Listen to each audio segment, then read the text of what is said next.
So I'm gonna Panama Rex and talking about Jimmy, man, I'm getting shook up. Hey, I'm Panama. Hey, I am. Yep, this is Panama Rex here, and I got some good news for you. I have been doing Jimmy Buffett for the past 10, 11 years, since 2011, and I thought that I owe him appreciation for all he's done for humanity and the music he's put out, and an incredible human being, very humble to boot. So, about a month and a half after he passed away, I was kind of searching the internet, seeing what was out there. And I'm going, well, it's not really time to write about Jimmy. Yes, we've been gone that long, and I think people will appreciate after about it.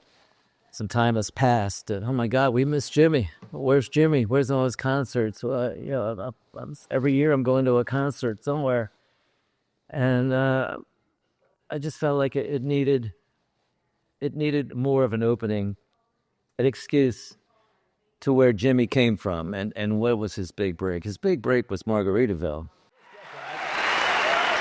This young man is very talented. He's recorded 9 hit albums. I think his first really big hit was a thing called Margaritaville. Would you welcome, please, Jimmy Buffett?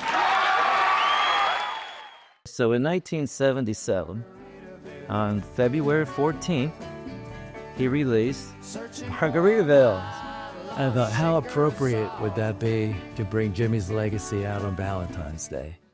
It's a long song, but then again, I thought about, Jimmy's legacy. I look at his years that he's put into the music program and everything he's done for the community. 1 minute for 10 years of his life. That's pretty much 6-minute song.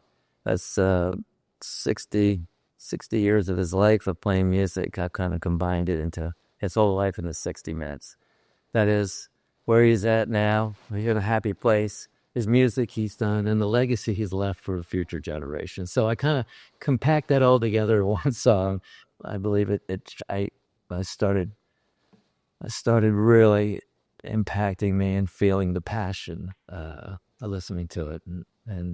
So anyway, the intro kind of was sent to me. I say sent to me because everything came true in my head, and like someone was talking to me. I don't know how musicians work and songwriters, but you have creative moments and then you don't. Well, this was a creative moment, and it just kept coming, pounding on me. And I must have about, 20 different variations until finally everything came together, and this is where it ended up.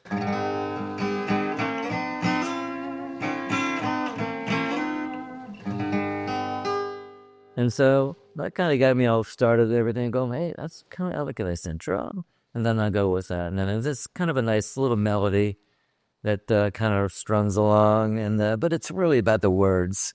And then his legacy, and the words really are the most important part of this song, describing who he is and who he was. And I did take an insert out of one of the songs he wrote, Last Mango in Paris. The part of the chorus is, I had to put that line in because, legends never die. And really part of that is Jimmy will always be with us.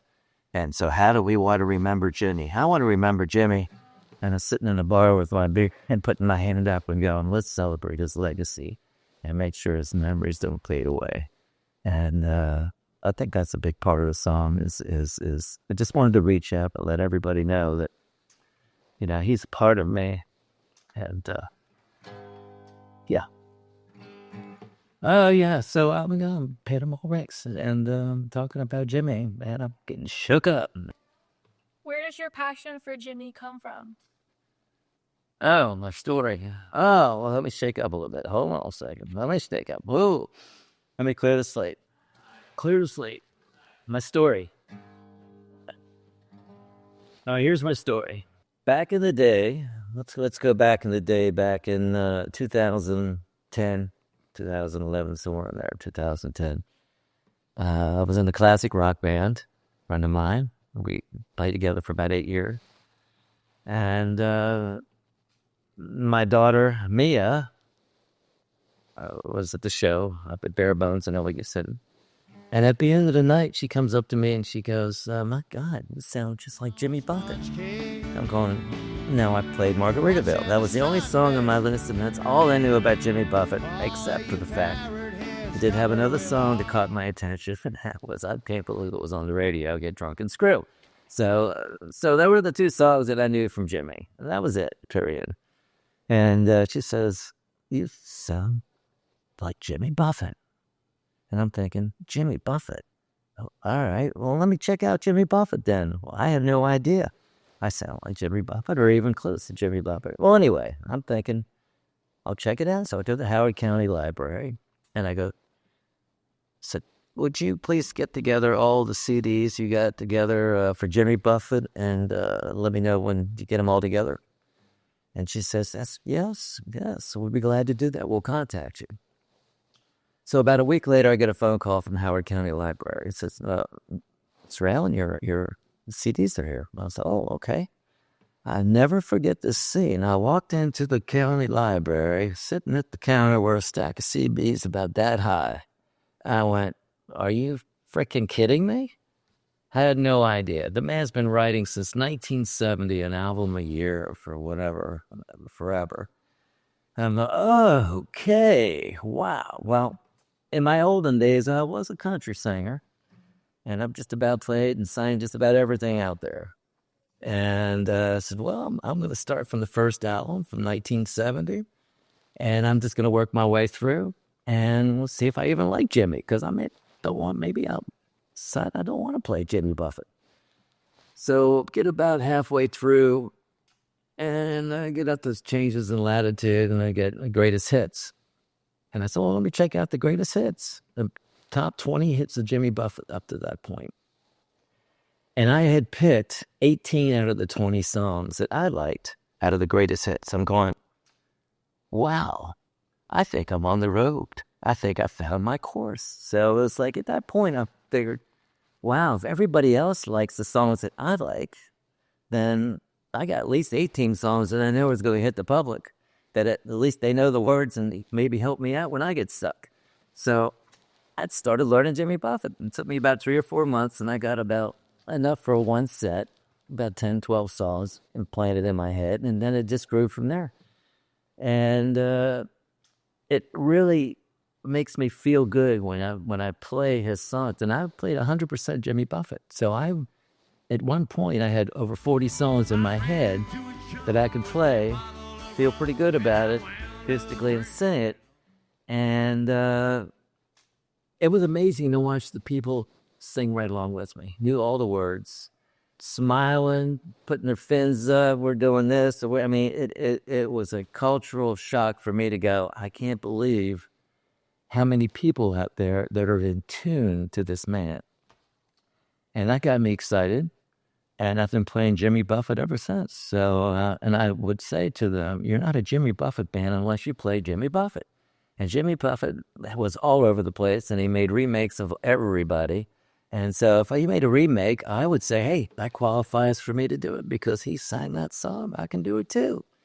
And Uncle John's Band was one of my favorites. So I was able to tap into some of the Grateful Dead stuff, which brought the Parrotheads and the Deadheads together. That was my kind of like thing.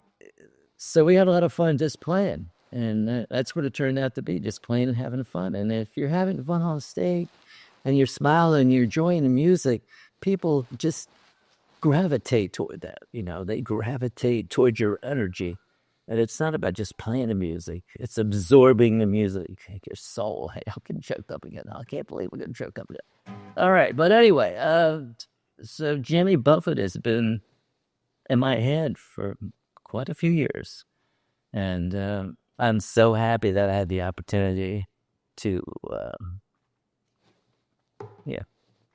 be part of his legacy. Anyway, Panama Rex here, and that's how it kind of got started. And you know what? I'm going to keep playing until the end of the day. So as long as I'm here on this pleasant earth and looking at the right side of the dirt, I'm going to keep playing Jimmy Buffett. And he deserves to be played. But I'm back. I got a bunch of Jimmy Buffett songs that are coordinated with couple songs in my head, like My Love Goes Sailing, and then there's Always Happy Hour on My Party Boat. That's a good one. And then I've got my Maui Jim sunglasses, where I lost my Maui Jims in the ocean, $300 frickin' sunglasses. I had to write a song about that. So, Jimmy Buffett was that guy. If he goes to Jamaica and his plane gets shot at, he writes a song, Jamaica Mistake, which was one of my favorite songs. And so Jimmy was like, he took advantage of when events happened to him, it affected his life or anybody else around him. He wrote about it. I've actually wrote a song about it. I think that you have to make your life up as it goes, whatever it is. So he was that guy. He was the storyteller. I put him with Bob Dylan. He was that guy who could write about anything. And you'd want to listen to it again. And anytime you want to hear a song and want to listen to it again, it's a good song. So you got good material when you like it enough to where I can't stop playing it. So I'm happy to be that person to introduce his legacy. Coming up February 14th, his legacy. Keep his memories alive and don't let them fade away. And let's celebrate Valentine's Day with Jimmy Buffett.